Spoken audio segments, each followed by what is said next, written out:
Us in Cary, North Carolina, November 17th to 19th, as Positive Approach to Care hosts its inaugural conference. Teepa Snow, one of America's leading and innovative educators on dementia, along with their team, will guide you in developing awareness, knowledge, and skills in the challenging area of dementia care, improving relationships and quality of life for care partners, families, and persons living with dementia.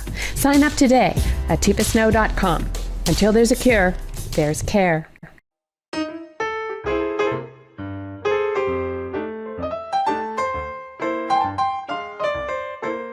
Welcome to the Dementia Caregiver Talk Show, a podcast to help you navigate the senior care maze.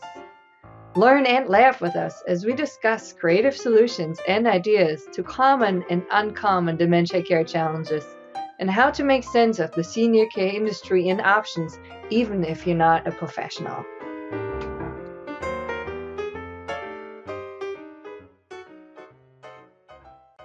Hello, welcome to the Dementia Care Partner Talk Show. My name is Valerie, and I'm here with my co-host Greg Phelps, and we have a very special guest on today's show, and it's Becky Watson. Welcome to the show, Becky. Hi, Valerie, and hi, Greg. It's such a joy to be here today. So you have quite an interesting history. So I saw you're in the Navy, and now you're doing music. Tell us a little bit about that. Yes, so I was actually a musician before I joined the Navy, but what I did was I went to college on a music scholarship from Kansas. I lived on a farm in Kansas, and I played the piano, clarinet, and organ. It just made sense for me to go to college on a music degree. But I knew I didn't want to teach, nor did I want to perform music, so I thought I'd better get a business degree to make some money. And so I did that back in the 1980s, but I also wanted to see the world, being in Kansas. So the best way to see the world was to join the Navy. And back in the 1980s, they were opening up a lot more billets on ships for women. So I thought that'd be my one-way ticket out of Kansas, was join the Navy. So I joined the Navy, and through my Navy career as a logistics person, I really felt that I missed the music. So yes, I did serve for 25 years and recently retired in 2014. I always went back to my music roots and knew through my life experiences that I wanted to finish that music degree. Along the way, I found this career called music therapy. And it's not teaching and it's not performing, but it's using music to reach goals that are not musical.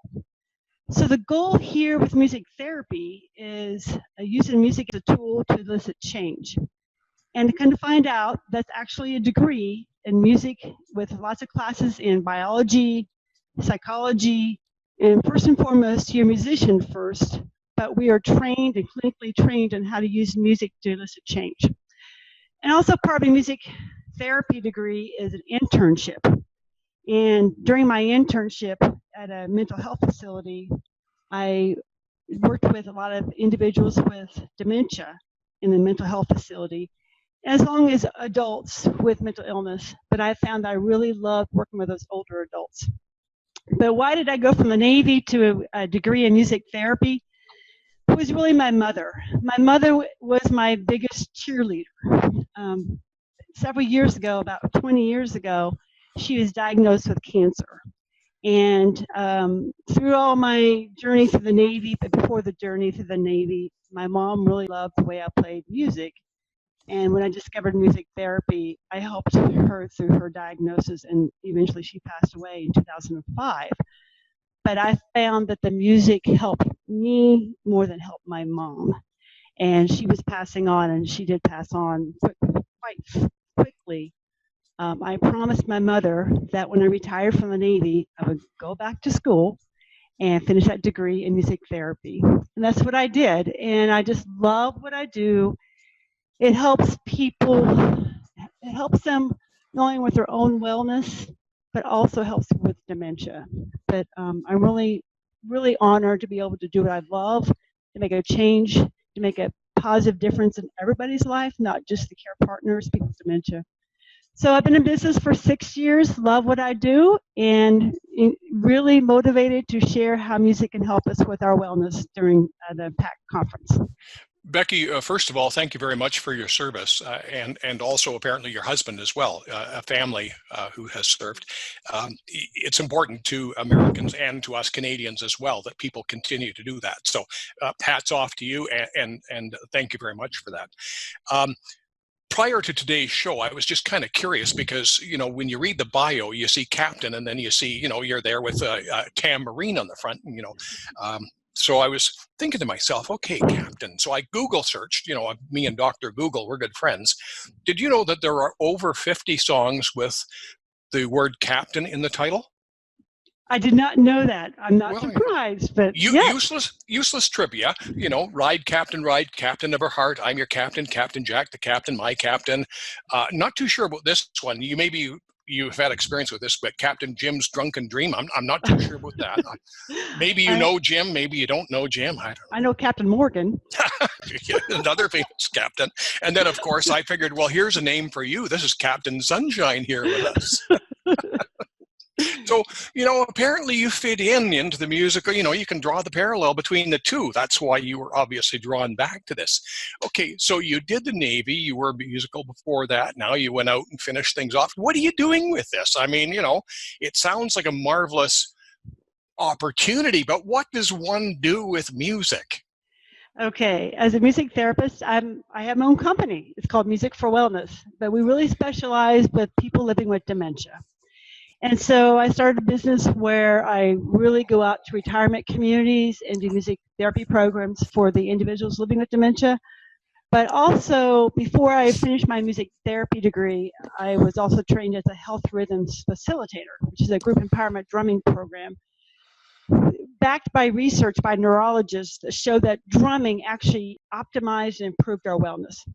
So I also do music wellness programs with healthcare professionals, the doctors, other music therapists, nurses, care partners, people who we so used to taking care of other people that we need to take care of ourselves.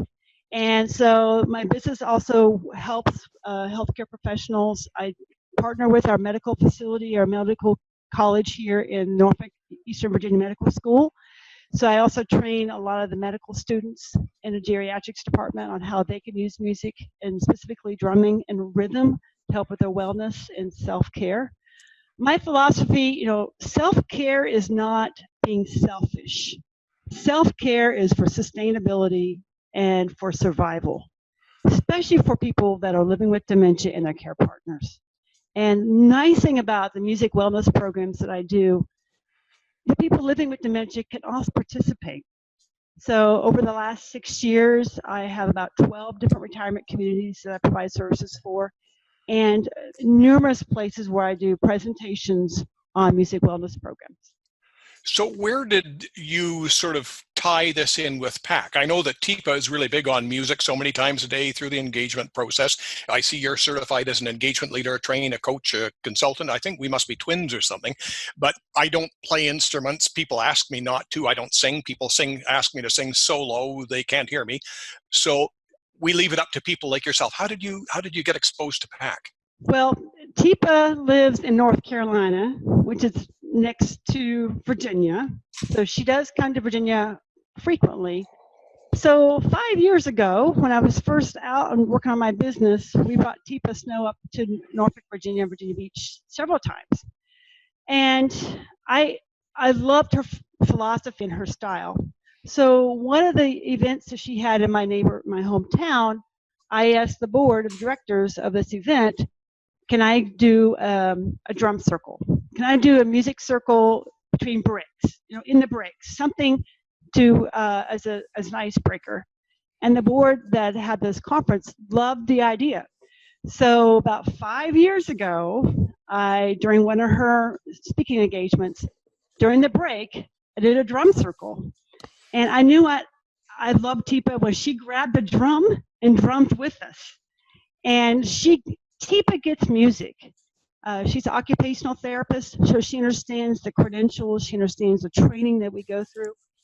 But I just really have found that her philosophy works. And The reason why I've got all 4 certifications is because TIPA challenges me. I need to be challenged.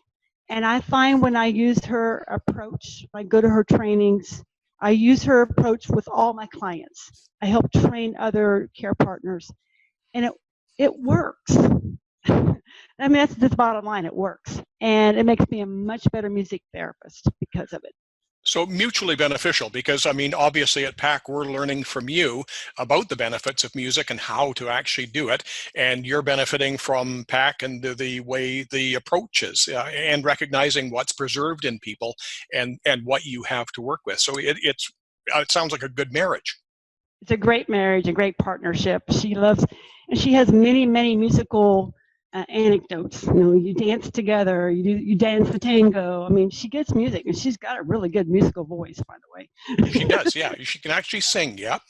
I love it because a lot of her approach styles, she ends with a song. Now, she's also a composer, if you want to call it that. But she does write songs that help reinforce a point.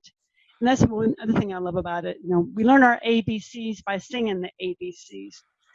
Just like the positive approach to care philosophy. When I do a workshop with a positive approach to care, I always end with the Amazing Grace song, the positive approach.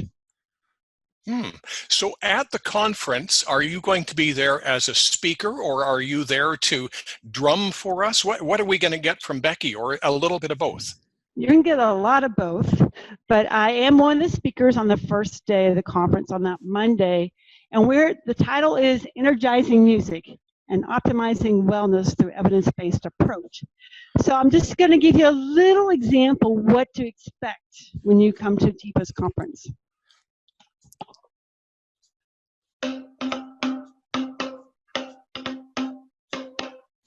So what you are hearing are boom whackers. And I may bring some drums with me, but I find boom whackers, which are basically colored percussion tubes. Every different color of tube makes a different sound. So when you play them as a group together, it makes a wonderful, wonderful piece of music. But I'm going to step through the process of the evidence-based approach, how music, and specifically rhythm and recreational music making, can help decrease our stress, how it can increase our immune system. And I'll bring the documentation and the research behind it, why it works. And also give some other tips on how to take that deep breath, but how to do it with tapping your hands together. We always say take a deep breath, but if you're like me, I'm always in motion. And I like to change my emotion by staying in motion. So we find with care partners, help your loved one with dementia, sometimes moving together, just a nice quiet walk together is great. And lastly, probably the most important thing is having space. Music's not all about sound. Some of that sound is actually silence. There's space between the notes. It's still music. And we're going to learn some music techniques, some silence techniques to help reorganize our brain and restructure our brain through rhythm. Now, see, with a career in broadcasting, as I did for 30 years, silence is the enemy. We have to fill the silence. No noise means the equipment is broken or the alarms are going off. So, I tend to sometimes overfill. Exactly, and I'm right there with you. I don't like silence either, but sometimes I don't. I'm an activator. I like being constantly in motion and always having something going on. So it helps me to slow down. And if you can't stand silence, then slowing down the pace will help a lot. So we're going to learn about that and experience it. More importantly, we're going to experience music. And the best thing about using the boom whackers and other things I'm going to bring for the conference is you don't have to be musical. So Greg, I know you got 30 years in broadcasting. Guess what? You can still beat up on a boom whacker. All right. All right. It's for you too, Greg. When you pulled that out, I sort of thought it reminded me of the liner you see on some golf bags, that white tube in there. And I thought, I could just go and steal those and start whacking them together. But That's right. You could just make sure that they're the right kind of plastic and different lengths, because different lengths make the different sound. Yeah, and make sure I've told my neighbors what I'm going to do. Otherwise, I might not be here next week. So That's the other. I do have some ground rules about boom whackers. One is you keep the boom whacker to yourself and don't eat your neighbor. And the other one is all these I say on purpose. Now, if you gently, tap them is one thing, but so yeah, we're going to go through some other techniques. These are not lightsabers. We can't with them, right? They're not boom whackers, not whack-a-mole. You don't want those whack-a-moles. Becky, oh, go ahead, Greg. Yeah, Becky, we're just about out of time. So people don't necessarily have to look for you at the conference. All they got to do is keep their ears open, and they'll likely hear you, your wonderful laugh, or they'll hear some sort of rhythmic sounds, and you'll be close by. Great. Thank you, Greg. I'm looking forward to the conference again. My philosophy is self-care is not being selfish, it's being sustainable and also survival. So thank you, and my pleasure to be on the podcast, and look forward to seeing everybody in November. Oh, thank you, Becky. I appreciate it. Thank you, Greg. And for those who, I hope you will join us at the conference. It's going to be a very, very interesting event. And it happens on November 18th and 19th in Cary, North Carolina. And for those who'd like to register, if you go to our website, www.tepasnow.com, you will see on the top menu there's a tab for conference. If you click on that, you can look at the different classes we have available and the entire event, and you can register your ticket right there. Thank you so much, Becky. I really appreciate it. Music is such an important part of our lives, and if we can give people ideas how they can, in essence, make music with their families, with the person they care, the care partner, and even if it's something as simple as clapping your hands, the rhythm piece is just so important. I really appreciate it. Thank you so much for coming on the show. My pleasure. Thank you very much. Thank you. Bye-bye.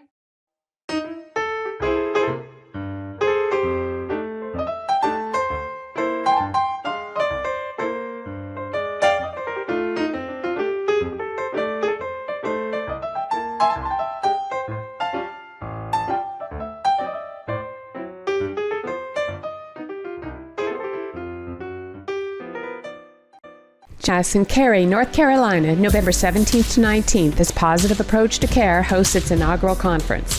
Teepa Snow, one of America's leading and innovative educators on dementia, along with their team, will guide you in developing awareness, knowledge, and skills in the challenging area of dementia care, improving relationships and quality of life for care partners, families, and persons living with dementia.